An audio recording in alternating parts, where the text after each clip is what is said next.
السلام علیکم ورحمۃ اللہ وبرکاتہ۔ دن میں اگر آپ کوئی بھی کام کریں تو اگر آپ کی اس میں پوری دلچسپی نہیں ہے تو اس سے سستی اور کاہلی پیدا ہوتی ہے،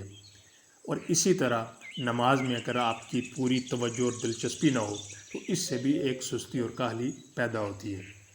اس سستی اور کاہلی کی جو سب سے بنیادی وجہ یہ ہے کہ ہم نماز کی طرف پوری توجہ نہیں ہوتی، اور توجہ نہ ہونے کی وجہ یہ ہے کہ ہم نماز میں جو پڑھ رہے ہوتے ہیں لیکن ہم اس کو سمجھ نہیں رہے ہوتے۔ تو اگر امام صاحب قرات کر رہے ہیں، قرآن مجید کی تلاوت کر رہے ہیں، تو اگر آپ کو وہ سمجھ آ رہا ہے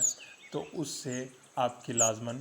دلچسپی بھی بنے گی، توجہ بھی بنے گی، اور سستی اور کاہلی میں کمی آئے گی۔ تو کوشش کریں سب سے پہلے کہ آپ جو نماز پڑھتے ہیں اس کو آہستہ آہستہ آج سے سیکھنے کی کوشش کریں، تاکہ کچھ عرصے کے بعد جب امام صاحب تلاوت کر رہے ہوں نماز میں تو آپ کو وہ سمجھ آ رہا ہو، تو اس سے آپ کی توجہ بھی بنے گی اور سستی اور کاہلی کا بھی خاتمہ ہوگا۔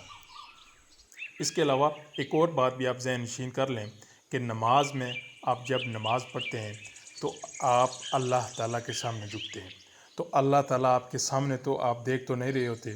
تو اللہ تعالیٰ کی جو آپ قرآن کی آیات تلاوت کرتے ہیں، جو امام صاحب تلاوت کرتے ہیں، ہم اسی کو رکوع کرتے ہیں اور اسی کو سجدہ کرتے ہیں۔ تو یہی اللہ کو سجدہ کرنا ہوتا ہے، اللہ کے پیغامات کو، اللہ کے احکامات کو ہم نے سجدہ کرنا ہوتا ہے،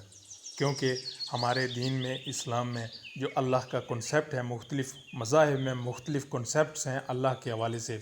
لیکن جو دین میں، اسلام میں کنسیپٹ ہے اللہ کا، وہ کسی ایک جسم کا نہیں ہے، آئیڈل کا نہیں، کسی بت جیسی کوئی شکل نہیں ہے، بلکہ اللہ تعالیٰ اپنے پیغامات سے انسان سے کمیونیکیٹ کرتا ہے، اور انسان اس کے کلام کے ذریعے اس کے ساتھ کمیونیکیٹ کرتا ہے، اور نماز کا یہی مقصد ہے، قرآنی آیات کو دہرایا جائے اور رکوع اور سجدے اللہ کے لیے کیے جائیں۔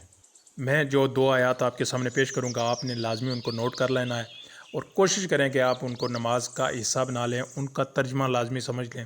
پھر اس کے بعد آپ کے دل میں ایک خوف رہے گا، آپ کے دماغ میں ایک خوف رہے گا،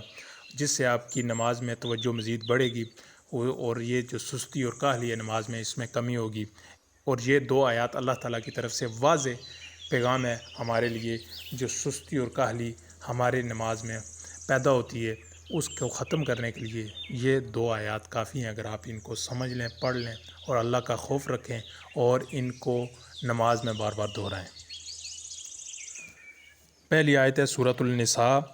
اس کی 142 نمبر آیت۔ ان المنافقین، بے شک منافق، یخادعون اللہ، دھوکہ دے رہے ہیں اللہ کو، وَهُوَ خادعُهُمْ، اور وہ دھوکے میں رکھے ہوئے ہیں ان کو، وَإِذَا قَامُوا إِلَى الصَّلَاةِ، اور جب وہ کھڑے ہوتے ہیں نماز کی طرف، قاموا کسالى، کھڑے ہوتے ہیں کاہلی کے ساتھ، یراؤون الناس، لوگوں کو دکھانے کے لیے، ولا یذکرون اللہ، اور نہیں ذکر کرتے اللہ کا، الا قلیلا، مگر تھوڑا سا۔ اس آیت میں سستی اور کاہلی کو منافقت سے جوڑ دیا اللہ تعالیٰ نے، اس لیے ہمیں ڈرنا چاہیے کہ ہم کہیں اس طرح کی سب سے بری کیٹیگری میں شامل تو نہیں ہو رہے۔ اس کے بعد جو میں دوسری آیت آپ کے سامنے پیش کروں گا وہ ہے سورۃ التوبہ، اس کی 54 نمبر آیت۔ وَمَا مَنَعَهُمْ، اور نہیں ہم نے منع کیا ان کے لیے، ان تقبل، کہ قبول کیا جائے، منہم، ان سے، نفقاتہم، ان کے نفق، ان کے خرچ، الا انہم، بے شک وہ، کفروا، کفر کرتے ہیں، باللہ و برسولہ،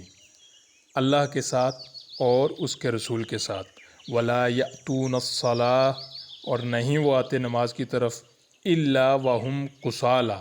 مگر وہ کاہلی کے ساتھ،